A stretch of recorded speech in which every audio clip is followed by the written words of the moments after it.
So we resume with our country spotlight, and our country spotlight is the beautiful country of the Dominican Republic. And this session will feature specific DPI country case studies and highlight implementation approaches, experiences, and lessons learned. This session will showcase Carpeta Ciudadana and other relevant projects, presenting the government's roadmap, highlighting why the Dominican Republic is a champion in the region, and sharing key milestones, lessons learned so far, and what's coming in 2025. And the session will actually be led by Mrs. Ginsy Aguilera. Amazing. And she is the head of the ICT Project Management Department. So, the computer systems technologist that she is and the engineer that she is has been specializing in software analysis and design.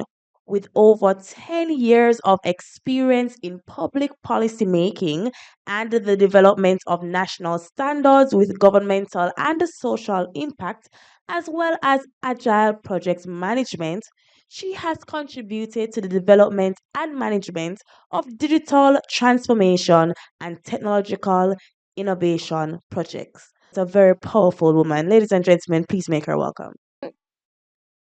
I want to say sorry for Armando. I'm representing the Vice Minister of Innovation and Technology at the Ministry of Public Administration. He is so sorry to not stay here today and share with all of you the Dominican Republic journey in digital transformation and DPI implementation. So he is very, very sorry. But I'm so happy to be in their representation. So I wait for some minutes to start. I hope, but I know that the time is running out, so I make a brief presentation out Dominican Republic. If you have any question for the system presented, the initiative, you can ask at the end, and I'll be available the 2 days rest, the rest of today of this event. So don't worry, we can have a lot of opportunity to share and to deep into the Dominican Republic journey. No? Good? Okay. Thank you. This is the pointer? The green button? Yes. Okay, okay. So I made the introduction. This is the Dominican Republic implementation in DPI and digital transformation. So I want to start my presentation talking about how India's Aadhaar, as you can see in the previous presentation and all the day, they are talking about the successful case of India. So I want to start talking about how Aadhaar's uh, digital ID program has helped over 1.3 billion of people to access banking, social services, and also a lot of public services seamlessly. And the other side is Estonia, where 99% of the public services are available online, making the bureaucracy to the citizen nearly invisible. So the big question here is, can Latin America and the Caribbean achieve the same? What do you think? Yes or not? Yes, this is the answer. For Dominican Republic, we believe that the answer for this question is a big, big yes. And the reality right now is not this. Until we believe that the answer is yes, the reality is that Latin American citizens from some statistical source spend an average of 5 hours per month dealing with different government paper. This is equivalent to 3 full days each year lost in bureaucracy. This kind of inefficiency doesn't just a waste of time. It's also a limit the economic growth. For example, think in a small business owner that need to wait for weeks to obtain a permit. We will lose a lot of opportunity for his business, or a citizen that is struggle to obtain an official document may miss out in education, in financial services, or in health services, healthcare. So Dominican Republic know that the digital transformation is not an option or is not a luxury. It's a need to the development of the country and to give to the citizen a better life of quality. And it's working, have a lot of improvement in digital transformation to achieve or to have an integral transformation in three different levels. The first level is about the digital transformation of the civil services. We believe that we need to transform not only the part of the government that is visible to the citizen, also the part that is invisible, the coordination between institutions. So these three levels aims to achieve this, transform the government inside to outside. So start with the digital transformation of the civil services is about to enhance how the institution manage the internal human resource, using some technological system that can improve or enhance the transparency and the efficiency of the public in the exercising of the public function. The second one is about the transformation of the services toward the government. In my country, I don't know if it's in your country is the same. You can say yes, but in my country, achieve the coordination between institutions in some cases can be very difficult, and it's occurs uh, continuing the time doing the project more difficult again. So this level is aimed to transform how the institution, the government institution, communicate or deliver their services to other government institutions. And the last one is delivery of digital public services to the population. Despite Dominican Republic has made progress in implementing public services, we have the unique portal for the public, the portal for the public services. The reality is that today we have a lot of or many improvements that we need to do in this aspect. For example, some of the services that are available in a digital way may take a lot of time to get the result, the paper, the official document. And other that also are available online can be accessed by a population or a people that live in a rural area. So we need to solve this situation to make the public services accessible for all. All the work that have been achieved that we are doing are very well aligned with the national strategy and the efficient government program. This program is called Zero Bureaucracy, and the other digital strategy is the Digital Agenda 2030. About the Digital Agenda 2030, this is a roadmap for the Dominican government to convert the Dominican Republic into a digital state. And all the projects that are inside of this strategy, this agenda, are organized in 5 different pillars. These pillars is about governance and normative framework. The second one is about connectivity and access. The third is digital government for education and technical skill, digital economy, and we have cybersecurity as a transversal axis and technical skill and education as well.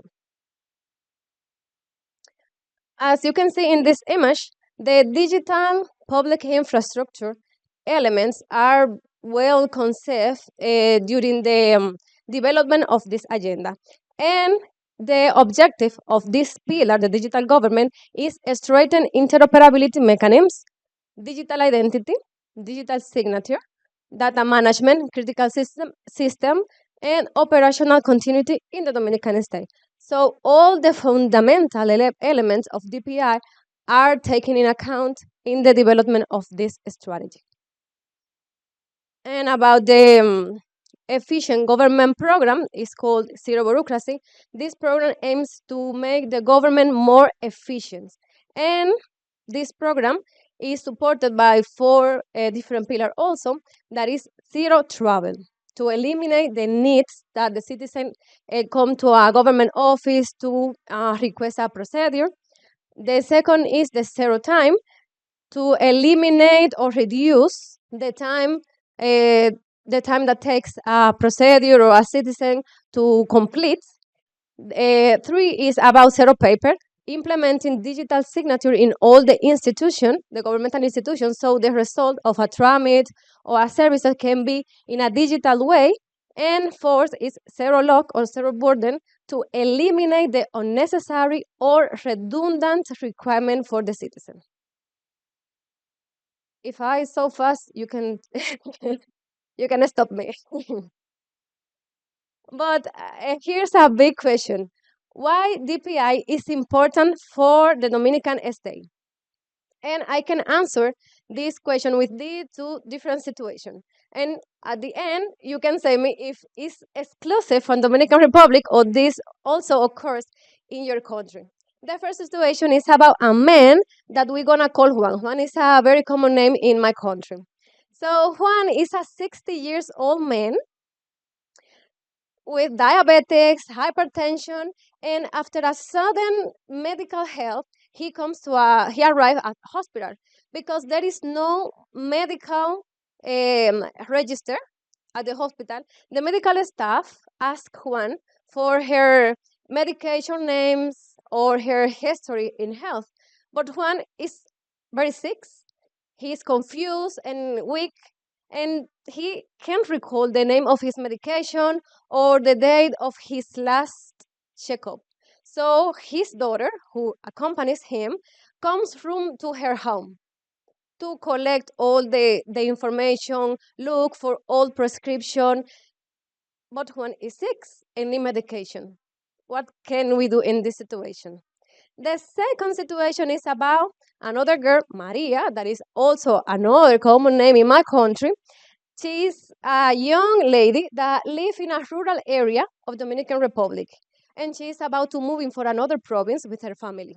When his mother is trying to enroll her in a new school, she realized that she needs a certified copies of all educational academic record of Maria.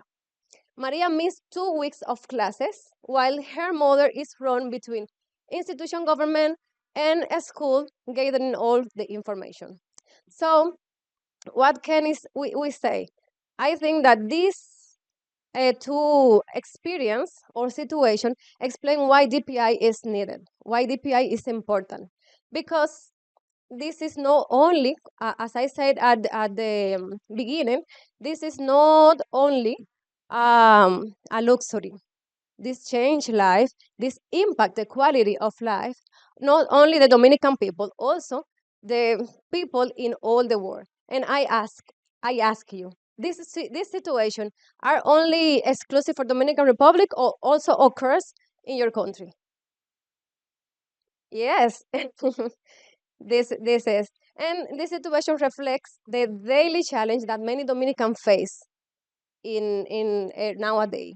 So the government of Dominican Republic know that they need to change the narrative using DPI. So what we are doing to contribute to the digital transition. So from the Ministry of Public Administration, this is the government body for the digital transformation in Dominican Republic. They are working in a strategic framework for digital administration and public innovation that cover the years for 2024 to 2030. This framework is composed of this result that we want to achieve in this period of time.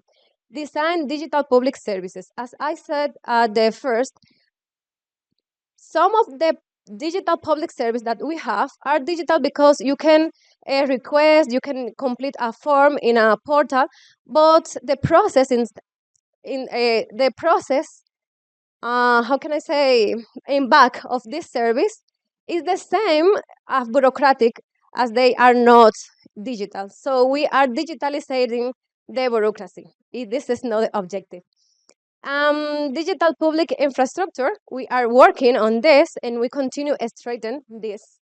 The regulation and standardization, because DPI and digital transformation is not only to create technology, it's also regulate and make a continuity for this kind of application. Also, we are working in make study and research in DPI and digital public services in AI and a lot of in data management and a lot of cases related with DPI. Development digital skills, and also create a framework for the data management and the AI use and implementation at the government. All of these projects have as a transversal elements the public innovation, cybersecurity, data protection, and social rights and gender. So the objective of our commitment is to achieve one architecture, one stack, and one government, making all the process within the government invisible to the citizen. They don't need to know what happened inside the government. They don't need to be the messenger of the state, going through one institution to other to provide to a government the documents or the information that the government gave to him. So what have we done so far? We developed the citizen account. This single citizen account is authentication system that allow the Dominican citizen access to different digital public services in different platforms. The objective of this system is eliminate the need eliminate the need for a citizen to create multiple accounts, multiple passwords, and provide a secure way to access to the public services, to the public platform. And also care or secure their personal data. Because when they need to create multiple accounts, nobody knows how this data is managed. Oh, additionally, you can, how can I, okay. This QR code you can scan and you can see the code of this system in our state repository. The register in this system is very easy, consists in three different steps. The first step is about identity verification, which is made with the ID, the national ID number, and giving a proof of life that is made through facial recognition. The second is create the account with a secure password and an email that is validated in the third step with a token, a one-time token. The second initiative that I want to show today is the Carpeta Ciudadana, or the citizen wallet that is called Soy Yo. It's me in English. As this citizen wallet provide for the citizen a single space for manage all their official documents, to eliminate the need to go to different platforms to manage all their personal data, their personal documents. And also this citizen wallet is unified with the single citizen account. The idea with this is continue improving this citizen wallet with more and more official documents, and including credential, verifiable credential for this document. So what is the numbers, what we are achieve at the moment? In the single citizen account, we have more than 200,000 user registered. In the portal, the single portal for the public services, we have more than 300 transactional services. And extra, also we have our national platform, interoperable platform that is based on extra, that have more than 70 linked institutions and that are using this platform for interoperability. Additionally, we have the signature, digital signature for the government. We have also also for the citizen, but for the government, we have a Firma Gov that is our platform, and in the Carpeta Ciudadana, or the citizen wallet, we have also the same number as the cuenta única. This is the action in progress. They send me that my time's out. This is our action in progress. Since 2020, we start to create a national data government interoperability framework that has some regulation. The last week we publish the regulation for the data and interoperable framework. It's a legal document that regulate and specify all the responsibility for the institution in this regard. In 2025, we start with the creation with an integrated system for public services. This consists in enhance or our public portal for public tramits. So what's the next? This activity, activity or action are to achieve in more or less 3 months. So our very short-term activity is about documentation, development of a use case for verifiable credential. We are coordinating a DRDPI summit to deploy all this action to the prioritized sectors and for create technical standardization for information records and integrated public service system and development of the national standard public services. And what have we learned so on? The first lesson learned is that political will and high level support are essential. You can achieve a successful use case as an individual. You need the support of a high level. The second one is select quick wins to build confidence. I know that the wish of some people is to have all the country digitalized, all the service digitalized, but you need to select this quick win to show the people, the population, the government, the importance and the impact of DPI implementation.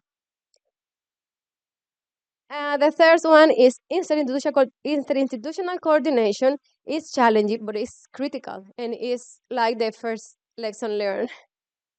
And the fourth, but no less important, is don't forget the data. Regulate the data. So nearly at the end of all the process on digitalization, if you have a standardized record, a standardized data, you can move faster in the implementation of DPI solution. And this is all. This is our second commitment that create collective learning and development of joint solutions. So much thank you. Thank you so much, Mrs. Aguilera.